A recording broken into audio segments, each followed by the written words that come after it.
ნაშრომის საჯარო დაცვის თვალისწინებენ შესაბამისი პრობლემები, ყველაზე ნიჭიერი ნაშრომი წარმოქმნილია განათლების ადმინისტრაციული დაწესებულება არის გარემოა, სამუშაო გარემო 10% არ აწესებობს ხოლმე ამახსოვრებთ როგორც განათლების არეობს.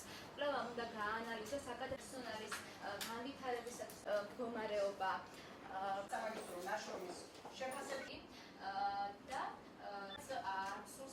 ეს არის პირველი საგანმანათლებლო პროგრამა განათლების ადმინისტრებაში და კურსდამთავრებულები ეჭვი არ მეპარება რომ წარმატებულად დასაქმდებიან სხვადასხვა სფეროში განათლების სისტემის. ეს პროგრამა გრძელდება, ჩვენ გვყავს ასევე მაგისტრანტები უკვე სხვა კურსის და ეჭვი არ მეპარება რომ ამ სამაგისტრო საგანმანათლებლო პროგრამაზე იქნება დიდი მოთხოვნა. Šis შემთხვევაში ჩვენ არ აქვს კონკრეტული დარგის სპეციალისტები, ჩვენ ვართ განათლებული ხალხი, ჩვენი განათლება ხშირად ძალიან ბევრი სპონსორია, მაგრამ როდესაც მიდგება თუნდაც ადმინისტრაციას საქმე, ეს ხშირ შემთხვევაში ჩვენი ინტუიციით, ჩვენი რაღაც ზოგადი გამოცდილებით წყდება და ამ შემთხვევაში უკვე გვექნება პრეტენზია იმის რომ ეს ახალგაზრდები აი ამ კუთხით და ამ მოტივაციით იყვნენ და ამ მოტივაციით მოვლიან სამსახურში. ჩვენთან ჩამოდიოდნენ ილიას სახელმწიფო უნივერსიტეტის პროფესორები, ასევე ამერიკიდან ონლაინ რეჟიმით ბატონი სიმონ ჯანაშია გვერდთვებოდა და